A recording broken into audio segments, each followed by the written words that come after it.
नमस्कार साथियों, आप सभी का स्वागत है। हमारे आज के वीडियो में आज हम आपको बताएंगे कि अयोध्या में 14 कोसी परिक्रमा का क्या रहस्य है, जो दिनांक 11 नवंबर को है। सप्तपुरियों में श्रेष्ठ भगवान राम की नगरी अयोध्या में कार्तिक माह के अक्षय नवमी के दिन 14 कोस की परिक्रमा शुरू होती है। कार्तिक माह शुरू होते ही अयोध्या में लाखों की संख्या में श्रद्धालु कल्पवास करते हैं और नवमी के दिन दूर दराज से लाखों की संख्या में श्रद्धालु सरयू में स्नान कर भगवान की आराधना में लीन होकर 14 कोस की परिक्रमा करते हैं। अयोध्या जन्मभूमि ममपुरी सुहावनी उत्तर दिशि बह सरजू पावनी, अर्थात यह सुहावनीपुरी भगवान राम की जन्मभूमि है। इसके उत्तर दिशा में जीवों को पवित्र करने वाली सरयू नदी बहती है। सप्तपुरियों में श्रेष्ठ भगवान राम की नगरी अयोध्या में कार्तिक माह के अक्षय नवमी के दिन 14 कोस की परिक्रमा शुरू होती है। कार्तिक माह शुरू होते ही अयोध्या में लाखों की संख्या में श्रद्धालु कल्पवास करते हैं और नवमी के दिन दूर दराज से लाखों की संख्या में श्रद्धालु सरयू में स्नान कर भगवान की आराधना में लीन होकर 14 कोस की परिक्रमा करते हैं।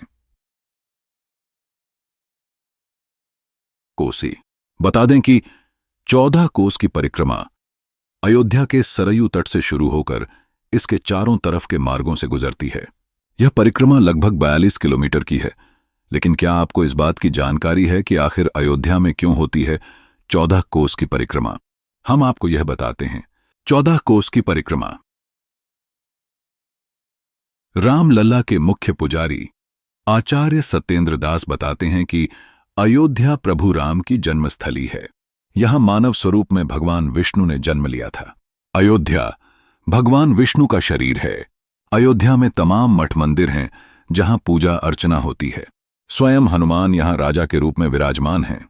इस प्रकार जो अयोध्या की परिक्रमा करता है उसे किसी प्रकार की कोई समस्या नहीं होती है। उन्होंने बताया कि 14 कोसी परिक्रमा करने से 14 लोक का भ्रमण नहीं करना पड़ता। इसलिए 14 कोस की परिक्रमा का बहुत बड़ा महत्व है। जो कुछ भी पाप जन्म जन्मांतर से हुआ है वो सब एक एक कदम चलते चलते प्रायश्चित होकर खत्म हो जाते हैं। आत्मा पापों से मुक्त हो जाती है, परम धाम की प्राप्ति हो जाती है।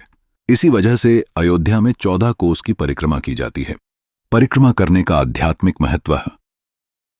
परिक्रमा कर रही महिला श्रद्धालु गरिमा सिंह ने बताया कि हमारे पूर्वजों के समय से परिक्रमा करने की परंपरा चली आ रही है।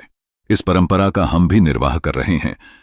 इस परिक्रमा को करने से न सिर्फ पुण्य अर्जित होता है बल्कि आध्यात्मिक के साथ साथ वैज्ञानिक दृष्टिकोण से शरीर को एक ऊर्जा मिलती है। हमें स्वास्थ्य लाभ भी होता है। इस परिक्रमा का धार्मिक और वैज्ञानिक दोनों लाभ है।